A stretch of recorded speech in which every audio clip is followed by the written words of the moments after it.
Hello, everyone, and thank you for joining another episode of the Educational Leadership Podcast. We have a returning guest, and before we introduce our guest, we do want to give a shout out to our co-host, Corinne French. Good day, everyone. So excited. Good to be here. Yes, very exciting.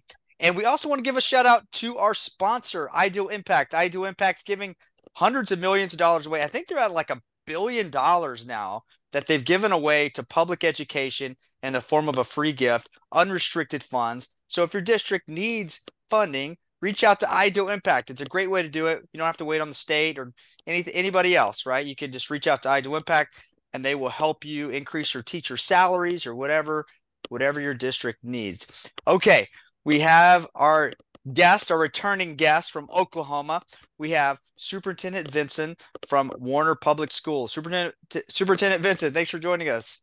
Oh, thank you. I appreciate you having me again. I really enjoyed our discussion last time and look forward to what we talk about this time. I like the way you just have sort of an open format and we just discuss education.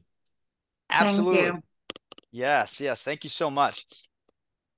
So there's a lot of great things happening in public education, and that's what we do. We spread the good word around public education. We talk to these superintendents, we talk to these leaders in public education, and you can't generalize things. You can't just generalize public education, and you can't generalize private education or homeschooling, right? Everything's a little bit different. But we are highlighting some amazing things happening in public education. And today we're going to talk about a district with a high poverty rate, but doing some amazing things when preparing for college, right? That college entrance exam, the ACT or ACT, right? The one I didn't take and probably wouldn't have done very well on. So uh, let's jump into that a little bit. Superintendent Vincent, so tell us a little bit. I know we talked about your background before.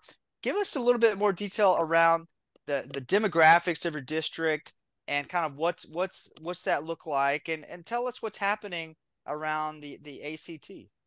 Well, our district is a rural district. We're a small rural district.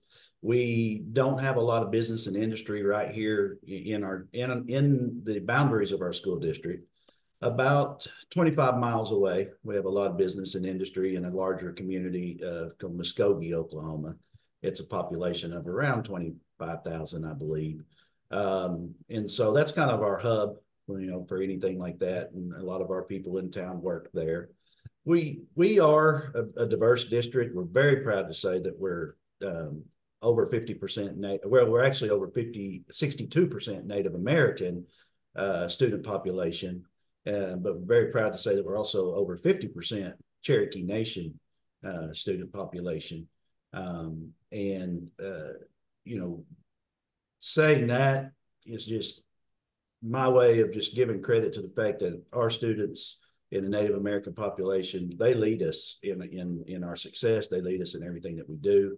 And it's exciting for that. This year, our valedictorian is a Cherokee Nation citizen.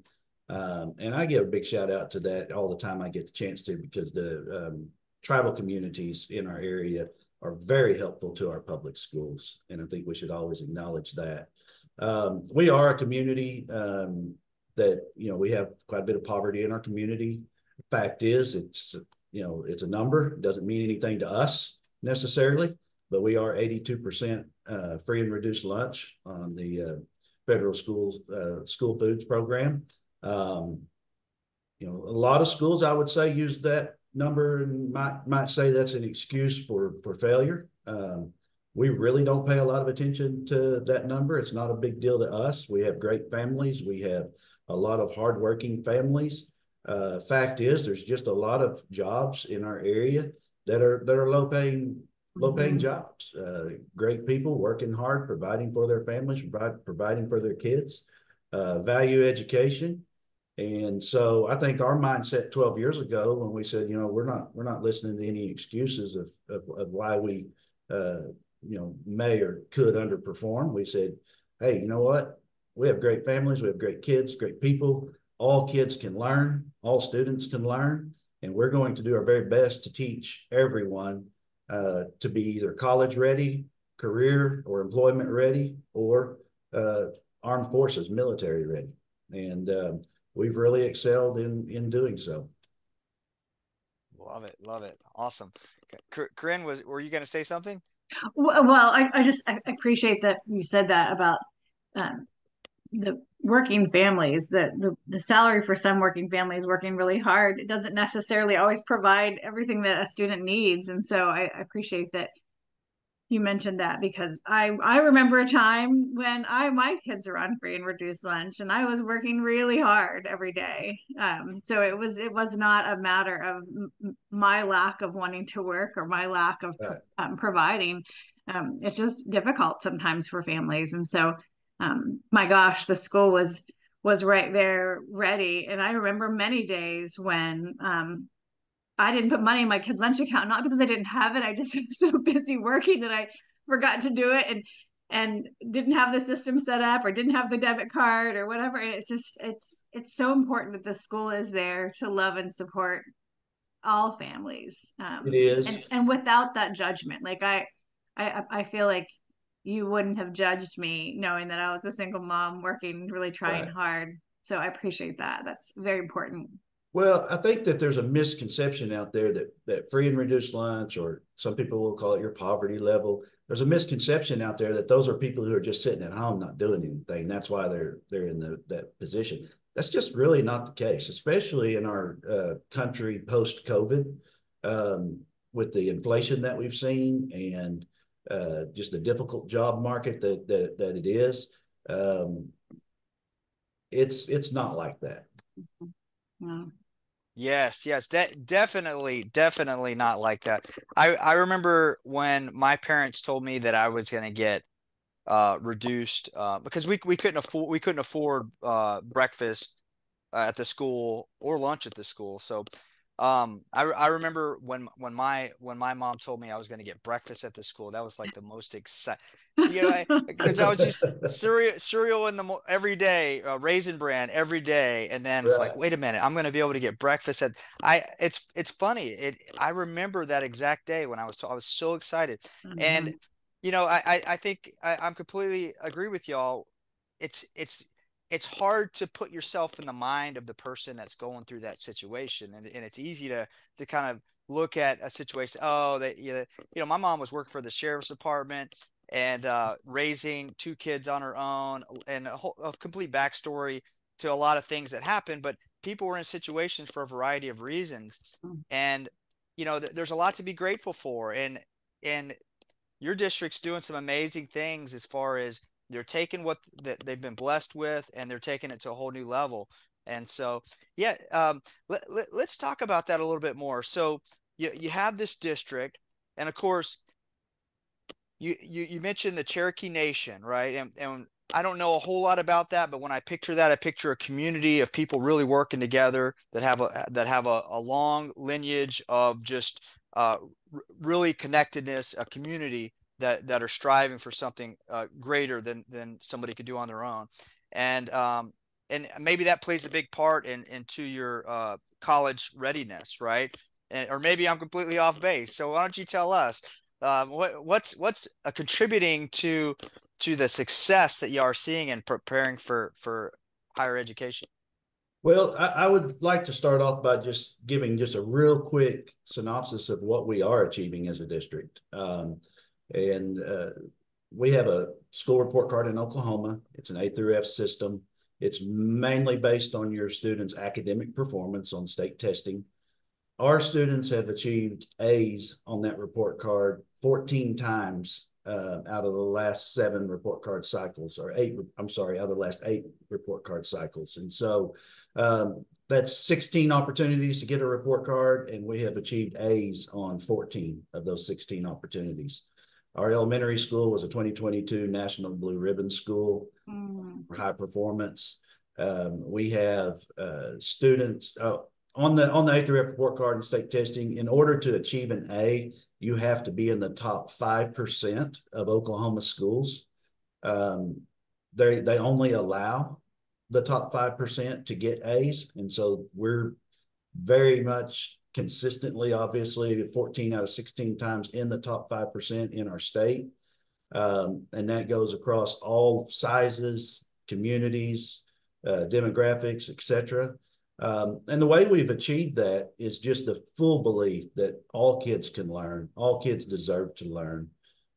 We treat all kids the same. We give every kid the same opportunity when they come to school to do with the education what they decide to do with it.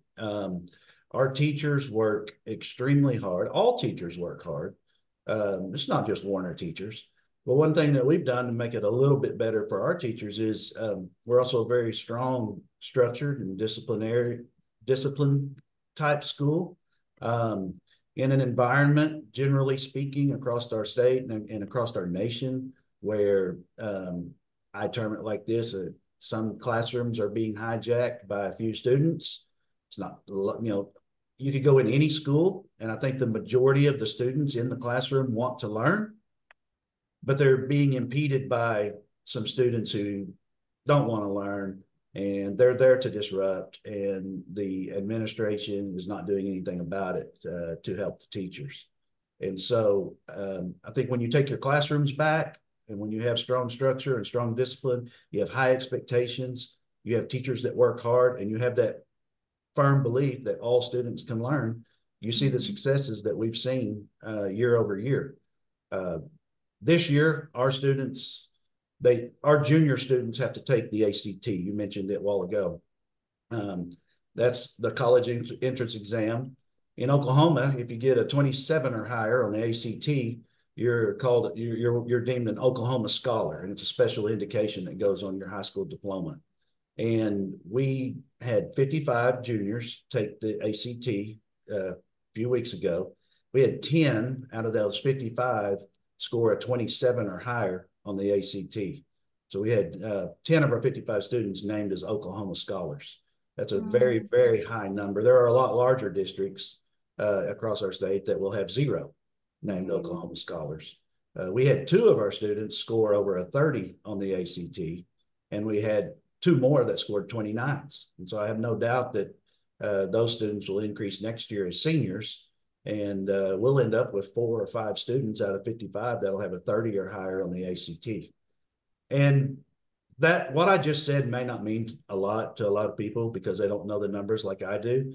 But if you dove into the ratio of students that we have compared to the scores on those tests, it's phenomenal. That is phenomenal. That is, and curious, how does a district get that out there? How does the district publicize that or market that? Just so, because right now, as we all know, public education has been attacked by certain groups of people, and how do we share that sort of information? Because I see a couple things happening in culture, and this is my own personal experience. I'd love to hear y'all's thoughts on it. Is there's a mentality, not necessarily in public education, but just in general, is like, from what I've observed, is sharing the good things that are happening and being somewhat competitive and trying to win is sometimes frowned upon in general. Like, oh, well, you're going to make somebody not feel as adequate because so how do you, I don't know, is that something going on where you don't want to, where people don't want to share wins as much? And if you do, how do you get it out there? Because there's some competing interest out there. I would totally agree. We do live in an environment where it's like almost, well, that's great what you're doing in Warner, but let's keep a lid on that so we don't offend the neighboring communities, or let's keep a lid on that so that other people don't realize that their school might not be performing as well.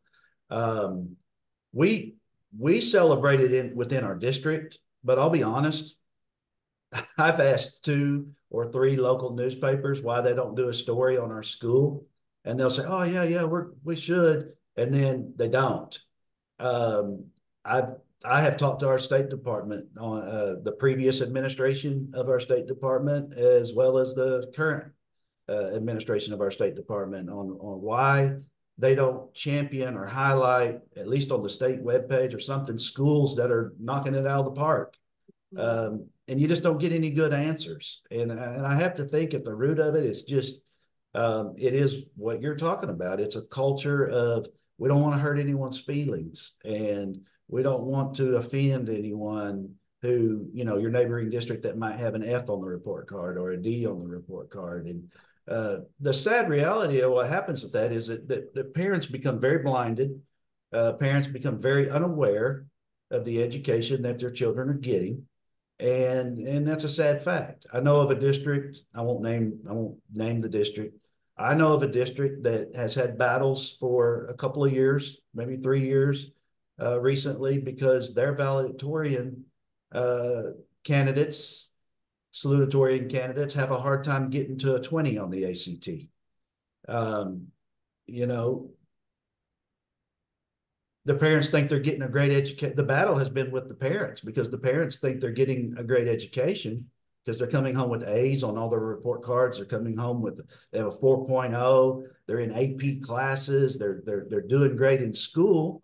But then when they go take the college placement, they have a hard time getting to a 20. And so they don't, and that's not all schools. I mean, that's just very few schools, but it's like, we live in a society that doesn't want to look at reality sometimes. Yeah. Random question. It's not too random. It's based on what you just shared, but it's, does a district have a marketing budget where they can go run ads on Facebook or put an ad in a newspaper saying, hey, come to Warner Public Schools, we did this, or even an ad where it looks like what do they call them, advertorial or whatever, where it reads like like an article, but it's really just a paid ad, and to get it out there. Can districts do that, or do they have the budget to do that? Or, well, it's a funny thing, we're actually not allowed to do that in Oklahoma. We're not allowed to spend district dollars on merch or advertising. And so what I mean by merch is just like pins with Warner Public School on it, or things to give away, you know, things to promote. We can sell merchandise, you know, like sports teams, athletic teams, and such as that, but we're not allowed to just have like advertising merch. We're also, we are not allowed to, for various reasons, to promote by advertisement, maybe through newspapers or other avenues. And so, yeah, it kind of makes it hard, you know, to get your message out. And here's the problem. Local people love their local school. And I understand that. And I grew up in Wagner, Oklahoma. I love my school. I still love my school. I love Wagner schools. And that's the feeling that people have. But when people don't know the true education quality or the things going on in their public school, they just don't know. And I know that if they knew more, they would expect more in some cases. Yeah, and it seems like, I mean, we're entering a new era where, because, correct me if I'm wrong, private ed can advertise, homeschooling programs can advertise. So you have these other entities that are really promoting themselves, and you know, if they're not promoting themselves, at least they're getting the word out there, right? Mm-hmm. And you know, you're competing against those things. And I wonder if there's any legislation or any talk around, hey, we need the ability to share the good things that we're doing out there to be able to get the word out. Well, there's not any current that I know of. I think it is a great idea. Legislation tends to follow new things. Charter schools in Oklahoma can also advertise. The largest charter school in Oklahoma, in one of the largest malls in Oklahoma, has a playground, and their charter school name is All Open, and so it's an online school. So yeah, that's a battle that we face. But I do believe that we now have open transfers in Oklahoma. That's new. It came about 2 years ago.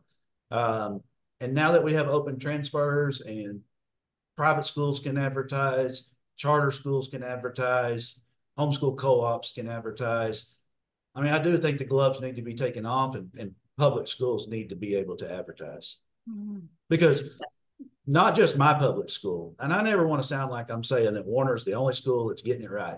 There are a lot of schools in Oklahoma and a lot of schools in our nation getting it right.